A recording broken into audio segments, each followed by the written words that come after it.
আমরা আজকে এই সাংবাদিক বৈঠক মূলত একটা কর্মসূচি ঘোষণা দেওয়ার প্রসঙ্গে খাদ্য দপ্তর এবং পরিবহন দপ্তরের যৌথ উদ্যোগে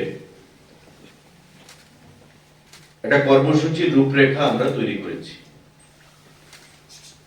এবং সেই কর্মসূচিটাকে বাস্তবায়িত করতে, সাফল্যমণ্ডিত করতে আমরা সহযোগিতা নিচ্ছি স্কুল অফ সায়েন্স থেকে।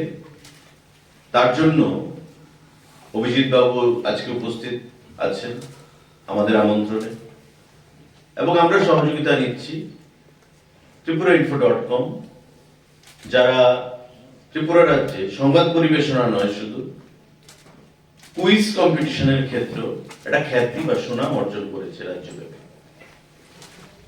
স্কুল অফ সায়েন্স এবং tripurainfo.com কে আজকে এই সাংবাদিক বৈঠকে ডাকার প্রাসঙ্গিকতা হচ্ছে, যেটা আমি আপনাদেরকে বললাম। তার বাইরে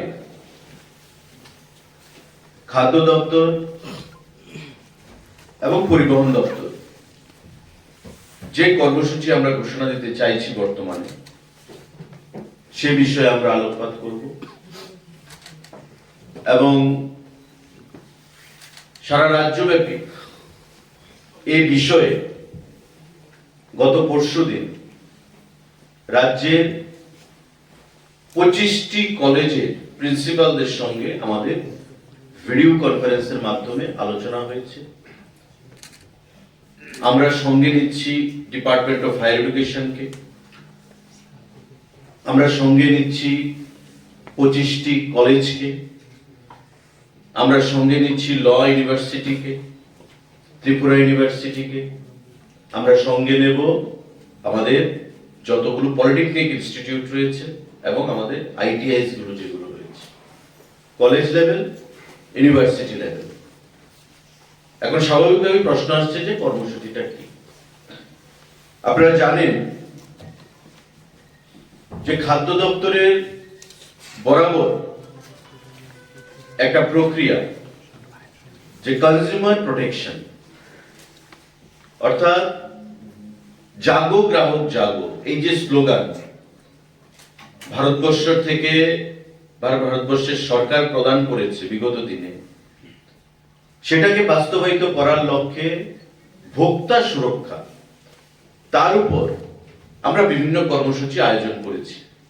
এবং ইতিমধ্যে সারা রাজ্যের যেমন Khowai college, এমবিবি university, Mohanpur college, বিভিন্ন কলেজের ছাত্র ছাত্রীদেরকে নিয়ে আমরা ভোক্তা সুরক্ষার উপর সেমিনারের আয়োজন করেছি, যেখানে আমরা উল্লেখযোগ্য সাড়াও পেয়েছি।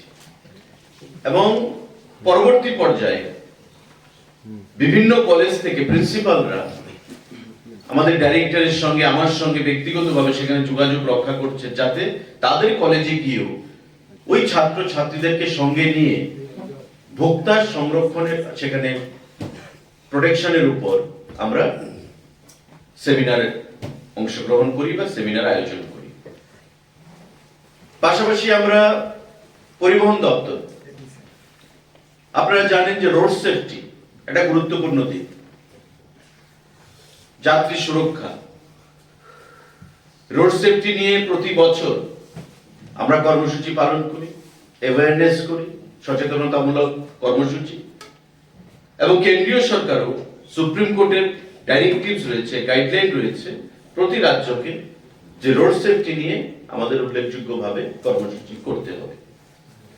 তাই আমরা এবার থেকে একটু নতুন চিন্তা ভাবনা করে প্রতি বছর যেন প্রোগ্রাম আমরা করি, যেমন প্রতি বছর কেন্দ্রীয়ভাবে আমরা যে প্রোগ্রামটা করি, সেটাকে আমরা সারা রাজ্যে কলেজগুলোকে ছড়িয়ে দিতে চাইছি।